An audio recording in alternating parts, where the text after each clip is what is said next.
15 वर्षापूर्वी मुलीचा बाप जर मुलीला दिवाळीला आणायला गेला महाराज, तर तो जायचा म्हणजे फक्त माझी मुलगी 2 दिवस माझ्या दारात यावी म्हणून. तर त्या मुलाकडचे माणसं महाराज, मुलाकडचे माणसं त्याच्या बोलत नव्हते.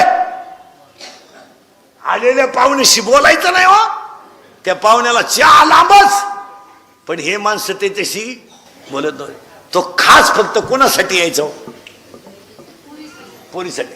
आणि त्याला मुलीला कुठे भेटायचं माहिती त्याने, मुलीला कुठे भेटायचं माहिती त्याने, घास कापताना, शेण भरताना, भांडे घासताना, धुणं धुताना. जन्मदाते बापानं मुलीला डोळे भरून पाहायचं. पूर्ण कुपरी राहायची बापाला, कुपरी. आता त्या कुपरीला 5-6 खिसे जुन्या म्हाताऱ्यांच्या, त्याच्यात 5 रुपयाची नोट, पैसे कुणालाही होते. आणि तिला 3 गाड्या त्या नोटाला, आणि ती नोट कुठं ठेवेल? आतल्या खिशात. कोणाला द्यायची हो? पुरीला द्यायची. ती नोट काढायची माणसानं, त्या बापानं. कोणीच नाही असं पाहिजे, कोणी पाहिले नाही पाहिजे अशा वेळेस. ती कोणाला द्यायची? मुलीला. अशी नोट काढायची ना, अशी पुढं हात करायचा, तर त्याच्या डोळ्यातली 2-3 थेंब त्या नोटावर पडत होते. का? आज रक्ताचा गोळा मी 22 वर्ष सांभाळला, पण माझ्या मुलीच्या गालावर हसू नाही. याच्यापेक्षा वाईट काय महाराज? तो रस्त्यानं बाबडी खाली बसायचा आणि ढळचा रडायचा. पण त्याला आठवायचं, जर ही गोष्ट माझ्या बायकोला कळली तर तिचं काही खरं नाही. तो डोळ्यातलं अश्रू दाबायचा आणि बायकोला म्हणायचा, मुलीचं चांगलं आहे. काय सासरू असेल तुम्हाला आज? आज त्या मुलीला मुलीच्या बापाला घरात चहा मिळत नव्हता. आज आम्ही कोटीचे बंगले बांधलेत, आमच्या बापांचा चहा तुम्ही बंद केलाय. म्हणलं तुम्हाला कोणी काही? महाराज, गावांमधले 70% श्रीमंत माणसं घरी चहा पित नाहीत. श्रीमंत हे कडक कपड्यावाले इतके हलकट. हा, तुम्ही सकाळीच पहा ते हॉटेल पुढे बसलेत आणि गरीबाचे चहा प्याणार, गौंड्याची, सुताराची.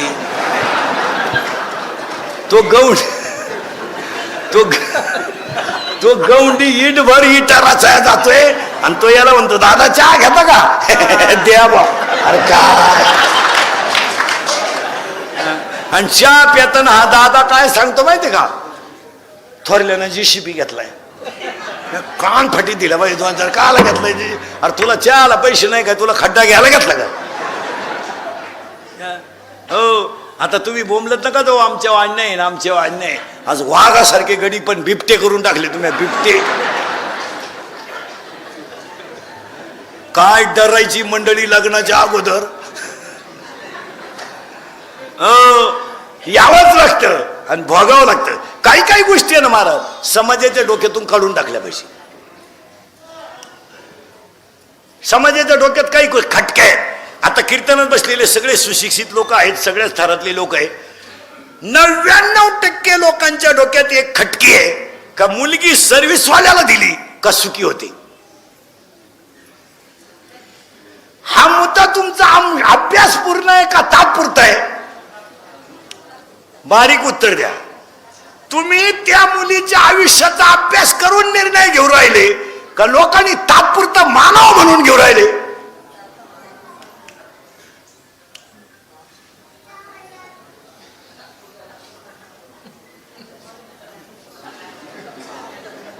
ताण द्या डोक्याला, जरा ताण द्या. आपलं कीर्तन म्हणजे डिस्कवरी चॅनल, शोधत लावायचा त्याला. 99% लोकांचं म्हणणं असं आहे का मुलगी सर्व्हिसवाल्याला दिली का सुखी होते.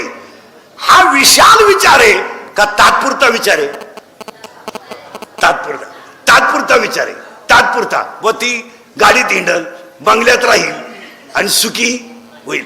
या व्याख्या तुमच्या संकुचित आहे का व्यापक आहे? संकुचित आहे. आणि कोणी उठायचं? पुरीचं लग्न करायचंय बरं का, पण पोर चिटकेल पाहिजे. चिटकेल म्हणजे मग वायर दे त्याच्या हातात. पण हा जो पट्टा आहे ना, हा पट्टा पूर्वीलाही हुशार होता, आता शांत झाली.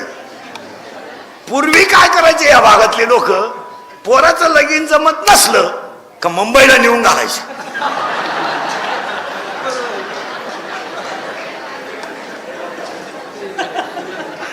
आणि ते मुंबईला महिना 15 दिवस कोणा करायचं आणि काय खायचं त्याचा तपास नाही, पण ते चांगले कपडे घालून गावात यायचं भाड्याचे का होईना.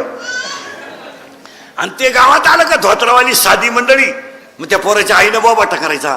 बरं झालं माय मा पप्प्याला अख्खं लावत होतो ते, पण आता मा पप्प्या अख्खं गाव माया पप्प्याच्या नावानं बोंबलायचं, पण मा पप्प्या आता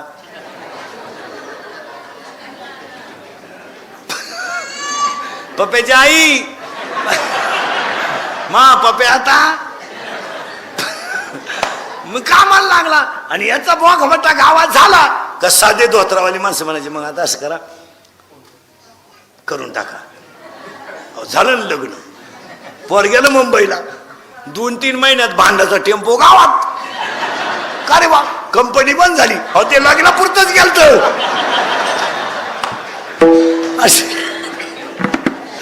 आणि आता या 10-15 वर्षापासून आहे ना तुम्ही 10-15 वर्षापासून जर तुम्ही कोणाला म्हणले ना आपलं पोर मुंबईला आहे, तर आता पोरीचा बाप काय म्हणतो माहिती का, जाऊनच येऊ.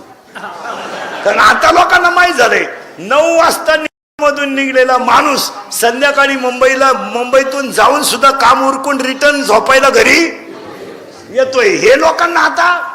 त्यामुळे तुमची टापच पचना आता, पोर मुंबईला आहे का काय.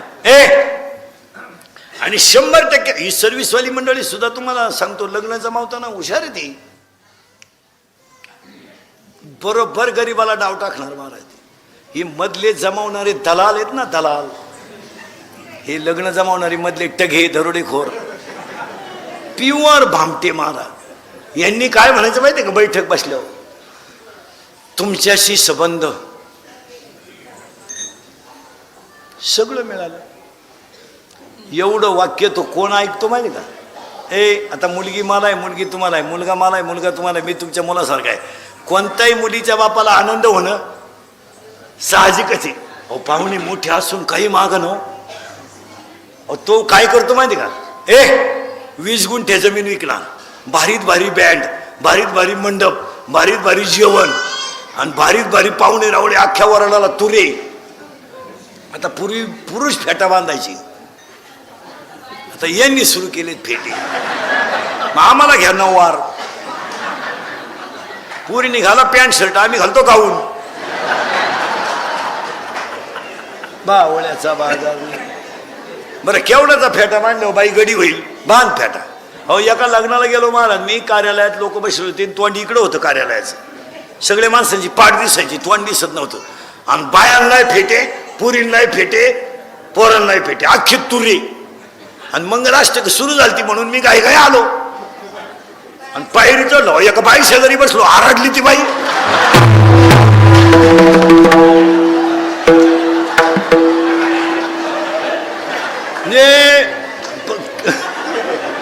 ते गडी का बाई ओळखून त्या तुर्यानं गोठाळा सगळा.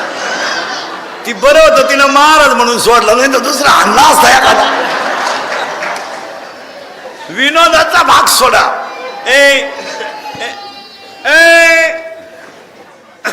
आजिकत आहे त्यांना, आजिकत द्या,